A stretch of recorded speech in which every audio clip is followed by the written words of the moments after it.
Hey, what's up, guys? Happy quarter two. I'm going to talk about what happened and how I'm managing your portfolios. Of course, as a reminder, this is not financial advice. This is for your education, your information, hopefully to help you understand how I'm seeing things and enlighten you a little bit and maybe just be a springboard for future conversations. Because if you want financial advice, if you want to talk one on one, just reach out to me and we can make that happen. But hopefully, we can cover the bases here. I'm going to try to be a little bit more brief than I have been in some past videos, realizing that maybe some of you guys would appreciate it being shorter. And I'll just keep longer form explanations and content for maybe just other extra videos, and I'll try to keep the quarter update ones slimmer than 45 50 minutes long.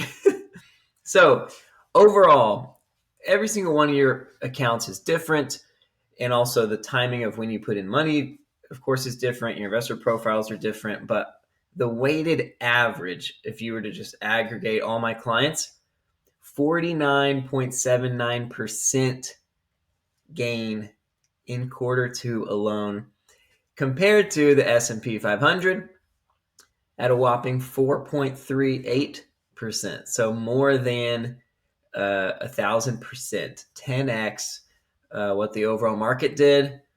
Way to go, guys. Way to go. Sometimes it pays to be right. Just be right. If I could summarize my investment philosophy, it's just be right. So, what did we do during quarter two? Really, I mean, it was a good quarter for the overall market, and our core portfolio. A lot of those names are Nasdaq names, betas of greater than one, sometimes greater than two, and so when the overall market performs well, generally speaking, our core portfolio is going to outperform or outpace that growth. So that's a piece of it, but specifically, we had some really advantageous price movement in GameStop stock. I somewhat braggadociously on April 15th, when GameStop was at $10 a share, in my Q1 video, I said, "Congratulations, guys, we did it." I'm letting you know, like, we did it. We made it. It's a profitable company. Like, it is green pastures ahead. And even though the price hasn't done anything exciting yet, we can sleep well and we can be excited for the future. And sure enough, we got to see some of that. And I want to clarify just real quick, I don't think we're done by any means with the opportunity of that name, but I'll kind of talk about moving forward here in a minute. But some great volatility. We got to trim our GameStop position multiple times at share prices that are higher than its current share price, and we got to roll those funds, those gains. Predominantly, I rolled them into Tesla when Tesla was in the 175 per share type range. And then also in quarter two, and kind of bleeding into just these first 2 weeks of quarter three, we've gotten to trim Tesla on some of Tesla's run up that they've had, and really expand the depth and breadth of our core portfolio. And so if you haven't checked your portfolio lately, you might want to check it out. There's kind of some new names I'm excited about. Modest position sizes, just growing that core base. Some of them being The Honest Company, InPhase, Zoom, eBay, Chewy, SoundHound, Expensify, Zap, NVIDIA, Chipotle, and Dutch Bros. All just in the past 3 months, really, we've gotten to add those to your accounts. Some of you guys had pieces of NVIDIA and Chipotle before, but both of them did massive share splits that makes their share price low enough to where it can fit within some of your other portfolios that might not have a large enough AUM to afford $1,000 or $2,000 per share type company. But now that those stocks have split, they fit really nicely. So I'm not going to talk about all those names right now, but maybe just one of them I want to highlight is Zoom. Guys, Zoom right now You can buy Zoom for 40% less than what it cost 5 years ago. 5 years ago, 2019. So pre COVID, Zoom is cheaper now than it was then. Do you use Zoom more or less than you did in 2019? Oh my goodness. Back then, they were not even a profitable company. And now, like, their revenue has grown every year. I know some of you might be thinking, well, they probably boomed in 2020. I'm saying it's 40% less than it was before COVID, okay? But yeah, sure, maybe they got overhyped during COVID, but their revenues every year have increased. 2019, 2020. In 2021, they were higher than COVID year. In 2022, they were higher than 2021, 23, 24. I mean, 24 hasn't been reported yet, but they are making billions every year and they are profitable and somehow they are on a great sale. So I just wanted to highlight that one company that I'm kind of overly excited about. Some of these others are just really awesome um, price points, small cap companies that are quickly either just recently turned a profit or are about to turn a profit. And I love taking advantage of opportunities like that. So we got to expand our core portfolio. And overall, I think quarter three will be even more exciting than quarter two. I think your account will grow more in quarter three than it grew in quarter two. I could be wrong. And I really don't like giving such near term estimates, even though so far in the 2 years that I've made these videos, they actually have aged very well. If you want to watch the past ones, but every one that ages well, it makes me even more cautious because I just want to like not jinx it, you know. But I think it's going to be a great quarter three. I do. So I'll just leave it at that. But specifically, I want to touch on GameStop for a second because we did experience a lot of volatility. Some things that have updated within the company there, predominantly since quarter one, they have gotten to raise. So GameStop also took advantage of the price volatility and the volume happening within their stock. They got to raise $3 billion. So they had $1 billion and were profitable and free cash flow positive. Now they have $4 billion and are profitable and free cash flow positive. They also added some more lines of just marginal profitability within their core business. So they've made, I don't know if I mentioned this in the last video, but they've done some like private label like items. So like controllers and wall chargers and stuff like that are so far all performing really well. They also just added a line of business buying and selling graded cards. So like sports memorabilia cards, Magic, the Gathering cards, different trading cards. And there are card shops in every city across America. I mean, it is like the collectibles for the purpose of, kind of like alternative investments, like that space is continuing to grow. It's part of the ramification of what we've been talking about in past videos of there just being a lot of money in the global economic system and the fiat system, and people's trust in fiat decreasing. It makes for more opportunities for spaces like this. And so now you can trade in, of course, your games and consoles to GameStop. You can also trade in cards that they will then sell for quite a nice margin higher than what they paid you for them. So anyways, just some cool little updates as far as them growing their profitability. But the best thing about them financially is that $3 billion, it adds at least $3 billion to their intrinsic valuation, but really it adds more than $3 billion because you need a certain amount of money just to sustain your core business. What if you have a downswing? What if you go through a rough patch? You want to have some cash on hand to where you can weather a storm. And so the first 100 or $500 million you have, you can't really just go spend it. Like you need that for investors to feel good. about just the safety of your stock. And every billion on top of that first billion becomes like almost exponentially more valuable because it really is expendable, and they're not just going to spend, and their focus isn't really how epic can we make, use games. They're going to continue to trim their store count this year and next year. They really are lean and lean and lean and mean and mean and mean as far as their core business.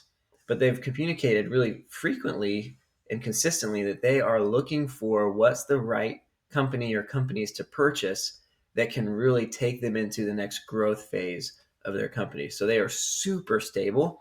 Like statistically, there are ways to calculate the probability of a company going bankrupt.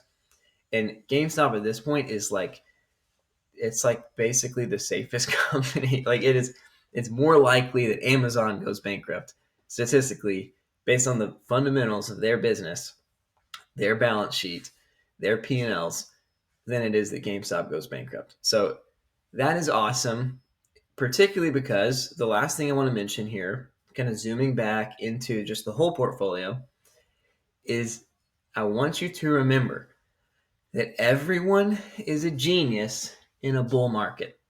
Everyone's a genius in a bull market. A rising tide lifts all ships. And so historically, melt ups do happen before the rug pull moment, before the epic downturn. As soon as that elation hits in, as soon as everyone's like, good times are back, oh my gosh, let's throw money in, whatever, because it's going to make money no matter what. That, it's getting, potentially, it's getting closer to a pull back. And I just want to highlight that the Fed, so far, so good. They've successfully, just walked this narrow line and threaded this needle to try to prevent crazy inflation, but also try to prevent a super stark recession. But we still have a lot of those underlying factors that are really weighing on consumers, particularly, and that we're not far off from that really weighing on company revenues and company profits. It depends on the type of company.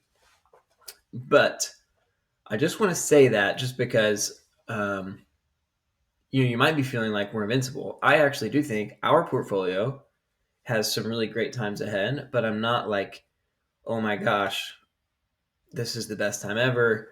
Forget everything I said about widening cracks and there might be a recession. I don't want you to forget what I said about that. I want you to remember what I said about that.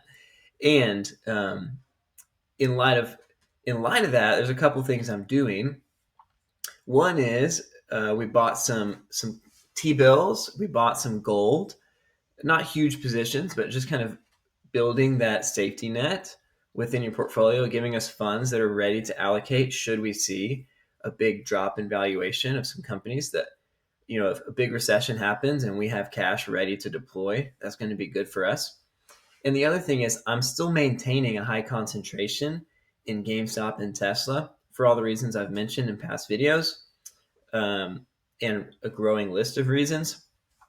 But basically, we're not so free and clear that we can just invest money wherever we want and feel like it's going to go great. We want to still be very calculated with how we're investing things, and we want to invest things in names that have such a great, it's a long list of reasons, but basically you want companies that even if we hit a severe recession, the company trajectory is so great that it will almost like, of course, will endure the recession in the long run, but like the overall macro economy hitting a sharp decline won't even be enough of a headwind to stop the momentum behind this company. And so there are probably 10 or 50 or 100 companies like that. I only know 2 of them right now, and I know them super, super, super well with a ton of confidence, a ton of conviction. And so, no, we're not like, let's sell out. Oh, we made some quick money. Let's get rid of these positions, or let's decrease them to just 5% weights. That's not how I'm seeing things. That's not what I would recommend. Of course, It's your money, and so that's part of these videos is education, helping you feel on board. But again, like I'll say every time, if you want to do something differently, certainly, let's communicate. If you want to take, or like let's say we do have a, a big price appreciation volatility moment within GameStop or Tesla this quarter. Like I I I don't know what I'm really trying to say here. Maybe I'll just end. I'll kind of like bridge that into this last statement that I want to make, or almost like a public service announcement. Because when we had that volatility, I mean, volatility is jarring. It makes like all of us get motion sickness. Some of us love roller coasters, and some of us will never get on a roller coaster. I'm talking about actual theme parks. And volatility within investments is kind of like that. Even if you know it's going to go up, the steepness of the inclines and declines can certainly cause you to want to get off the ride. And so I want to know you as well as I can. Even now, if you're looking at your portfolio, you're 50% higher than you were after quarter one. If any of you are like, hey, that's great, but like that was not worth it for me, like the level of stress I endured, I like is not worth a 50% gain. If that's how you feel, I really need to know that. Because for me, I know like I feel stressed too. I don't like volatility. We all feel it to different degrees, but I'm trying to optimize for you. And so I want you to be able to say, hey, if this pans out, like, yeah, that was worth some volatility risk because I still had a lot of confidence about the stability of the underlying price valuation and the long term trajectory. And I want to be able to take advantage of that opportunity. And so that's where I'm seeing things. I'm trying to scale that to each of you differently. But if you want me to change something, let's talk. The other piece of this public service announcement is maybe twofold. One, I did receive some communication, not just this past quarter, but in even past years of my life, about like, hey, so and so says this. What do you think about that? Or hey, I read this. What do you think about that? Or hey, my family member says this. What do you think about that? And I just want to kind of say, like, I don't really want to argue with anyone you know, any other news article you read, any other family member you have. My goal is not to like engage in this triangle conversation where I respond to something that you heard somewhere else. And I say that with all due respect. It doesn't mean you can't talk to me about things. I still want you to feel open, of course. But I just want you to know, like, hey, I'm not really trying to like convince so and so that they're wrong. And if you want to know what I think, that's the point of these videos, right? I'm trying to tell you what I think. And what I think won't necessarily change based on, oh, it turns out someone else has a different opinion. Of course they do. That's the opportunity we have in the market is who's right and who's wrong, and I think I'm going to be right more often than I'm wrong. I think it's going to pay off in your portfolio. But if you do feel a high level of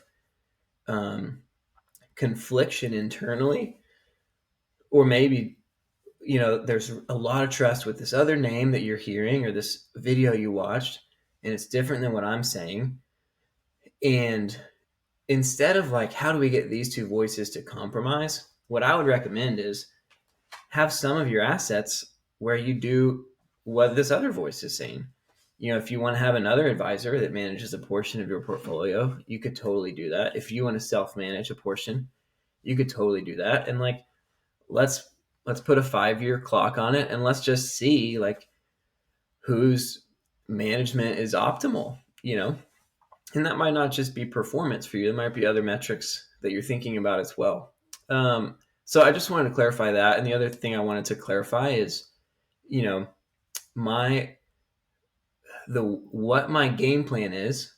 Let's say next month GameStop's at $200 a share, and you're like, oh my gosh, like we just made so much money. Like, what are we gonna do? Of course, you're gonna feel all those emotions. We're all feeling it together. It is a wild ride to a certain extent, but I really do think, and I've said this multiple times, like I do think GameStop will, in particular, but Tesla also, and maybe some other names, will appreciate dramatically and suddenly. for different reasons, different catalysts within those different companies. But if you're thinking like, what is the game plan or what am I going to do? What I'm doing is whatever I've done, like whatever I'm doing in your account, like just log into your account, see the trades I either did or didn't make. That's my plan. Like, that's how I'm managing it. And what's happening or like what's the big picture? Like the big picture is, again, that's what these videos are for. So hopefully you are attuned more and more. But of course, like, you can hear me say, I think this company is going to be worth 5-10 times more than it is. You can hear me say, I think Tesla's long term going to be the most valuable company in the world. But it's hard for, I understand. I'm trying to give some grace. Like, I understand, like, to hear that is different than like, wait a minute, right now they're worth blank. So that means they're going to be worth this many times more. And at this weight, that means that my entire portfolio is going to be worth this many times more than it is right now. And if that happens quickly and then there's still some choppiness in the midst of it, like, I understand the hysteria, but I'm trying to protect you from the hysteria. And the public service announcement piece is just that, like, my conviction about a company is not going to dramatically change based on the stock price of a company. And if I feel that a company's, no longer justifying its stock price, then I will have already sold whatever portion of the company I feel like we should sell within your portfolio. So there's nothing really new I could give you. Basically, if you were like, hey, tell me about blank. I'm like, well, have you watched these videos where I told you? And after that, I'm like, that's still good content. you know, if something changed, I would let you know something changed. And if I was going to buy it or sell it, I would have already done it. I wouldn't have like gotten an article or a text from you and be like, oh, wow, I didn't realize that company was doing that. I was just playing golf, so I don't even play golf. I don't play. I'm not here to play. All right. Let me wrap this video up so it can still be on the shorter side of videos, but hopefully that last public service announcement made sense. I'm not here for like real time. Like, this is not a Twitter account. I don't have, here's my hot take based on the price at this minute and talk to me in 4 hours when the price is this. And then here's a new stance. We're much more big picture than that. We're much more buy and hold than that. Intrinsic value, fundamental investing, active management, not hyperactive management. That's what we're trying to go for here. So hopefully you've enjoyed it. You've appreciated it. I really am looking forward to a great Q3, Q4. And yeah, thankful for you guys. Thanks for your trust. Thanks for hanging in there and going through the swings. And hopefully you're starting to feel some of the benefit of that, some of the reward of that. But again, if you're not, if the reward doesn't outweigh the cost for you as far as that volatility, let me know and we can reallocate, no problem. All right. That's all I got for y'all. I'll talk to you soon.